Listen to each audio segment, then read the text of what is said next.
The situation in Southport is, as you say, it's a very interesting example of what can happen with social media. I don't know Alistair Campbell, who's a fascinating man in the projection that he is able. I completely agree. To do. It's extraordinary. He's a very bizarre man. I mean, the idea that we need to listen to Alistair Campbell talking about truth in public life is kind of preposterous to me and anyone else with a long-term memory. But anyway, I don't care about these people. They just go around behaving as bullies and then as victims. It's amazing. But the Southport thing is extremely important to linger on for a moment, because actually it goes back to something we were talking about earlier. Southport was such a heinous crime in an area where, I mean, unfortunately, we've got sort of used to terrorist attacks in some of our major cities. But an appalling, brutal attack like this on the weakest and most vulnerable target is something which so horrifies people that, of course, they scour around looking for people to blame. Now, we'll see when the trial comes up if there were any motivations or, as it were, inspirations for this vile young man who did this. But I have to say, having covered a lot of terrorist incidents in my life, one of the things that anyone who's wise knows is just wait, and see who is responsible before you start sounding off. And unfortunately, there's lots of people who don't have the discipline to do that. Some people who, in the immediate aftermath of something, are just, as I say, scouring for people to blame. I think that there are several lessons to be taken from this, though. One is, we cannot be in a situation in our society, in Britain or anywhere else, where we are only one madman's attack from responses like this happening. I have argued for decades now that if we had a sensible asylum policy and a reasonable immigration policy, and we didn't allow thousands of people to come into the country illegally every few months, that, we could have a reasonable kind of migration policy like we had in the 1990s, when tens of thousands of people were net migration a year. Britain's gone mad. We're sheltering monsters who want us dead, like that Iranian maniac justifying Rushdie's murder. Our borders are a joke. A flood of illegals pouring in. The Southport horror shows we're one psycho away from chaos.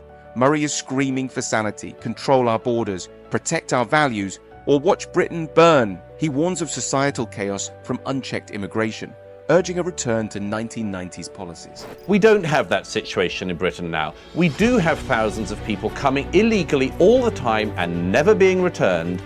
And we had net migration of almost 750,000 in the last year of a Conservative government that had promised in election after election to bring immigration, net legal migration, down to 1990s levels, and they didn't. Labour, Conservative, the Liberal Democrats, all in government, promised to bring down net migration and to stop illegal migration, and instead they ramped it up and ramped it up and ramped it up. The consequences of that are totally predictable. When people say now that my book, The Strange Death of Europe, was prophetic, I say it wasn't prophetic. You didn't need to be a prophet to see the loss of trust in society, the scouring around for people to blame, the much more. You didn't need to be a prophet to see that. You just had to have your eyes open and be willing to say what you saw with them. And too few people were willing to do that. And when you have a situation like Southport, it reminds you that the situation which our politicians have created in Britain is such that you are only one madman's behaviour away from having significant civil unrest. And the problem for the Starmer government is they resurrected the EDL, that, as I understand, has not existed as an organisation for 10 years, and they've been desperately trying to say that these were coordinated and people were coordinated. And that was, by the way, why I got sort of dragged into this madness, was because people were desperate to have people they could say were responsible for the terrible outrages that happened in communities across the north of England, including, by the way, Muslim gangs of Muslim men caught on camera, some of them with weapons, some of whom, by the way, were being advised by a policeman to leave the weapons in the mosque so that they didn't get into trouble. And that's an amazing thing to see, but again, kind of to be expected. But what is it about our society that people were looking for people who they could say had coordinated this? I would say it's much worse than that. Would that there were clear coordinators here, because you could go after the people. But there weren't, Piers. As I understand it, from what I can see, this was angry crowds of people that sometimes became mobs, and they weren't coordinated. That is much harder and much more worrying. Britain's immigration system is a ticking time bomb. Politicians' lies have unleashed a flood of migrants, shattering trust and igniting fury. Murray's prophetic warnings were ignored, and now we're on the brink of chaos. The Southport chaos, fueled by misinformation and spontaneous mobs, proves we're one lunatic away from mayhem. The English Defence League's revival, after 10 years, reflects a troubling political climate, blaming others for Northern England's unrest. I suppose my question for you, Duncan, would be, well, let me just ask you a question for you, which is this. That I accept that what you said in this clip had nothing to do with what was happening, and it was ridiculous that he got brought in. The point I would pick you up on is, on a second occasion, you posted on X ahead of a planned pro-Palestine march on Remembrance Sunday last year. They plan to defame our war dead and desecrate the cenotaph. If such a march goes ahead, then the people of Britain must come out and stop these barbarians. And I would simply ask you, on both of these cases, you appear to be advocating directly for mob rule to take part if it comes to it. And I'll give you the chance to explain what you really mean if that's not the case. But you have a big position of influence.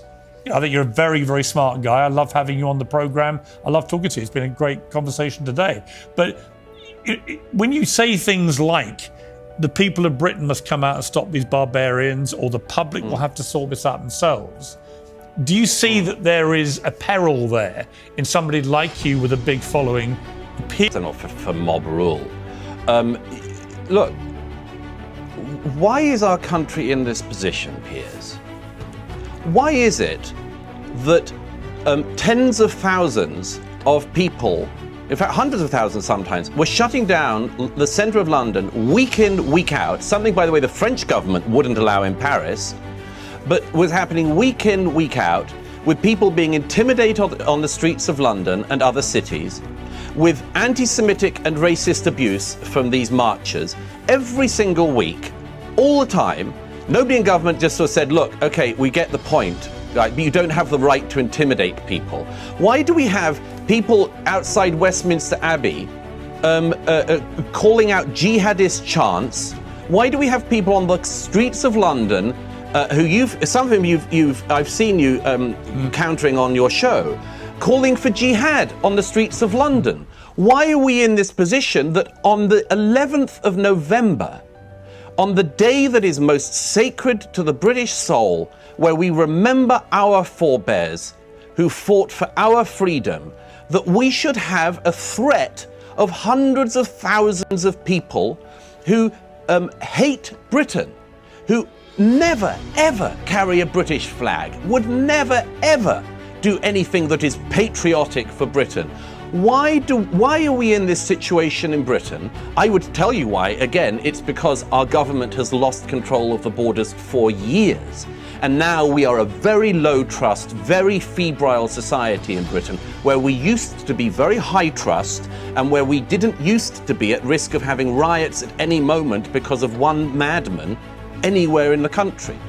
We're in this situation because generations of politicians of all parties have brought us here. Douglas Murray fiercely condemns Britain's leadership for allowing anti-Semitic marches to paralyse London, contrasting it with France's firm stance: anti-Semitic mobs to run rampant while true patriots cower. On the sacred November 11th, he decries the threat from those who despise Britain. Murray's fiery plea demands action to prevent Britain from spiralling into chaos and losing its identity. Once proud Britain now teeters on the edge of anarchy. But my question is always, why has it got to be always a one-way street on the toleration? We are forever being told about how tolerant we have to be. But it seems to me that the people saying that are highly intolerant of us and our traditions.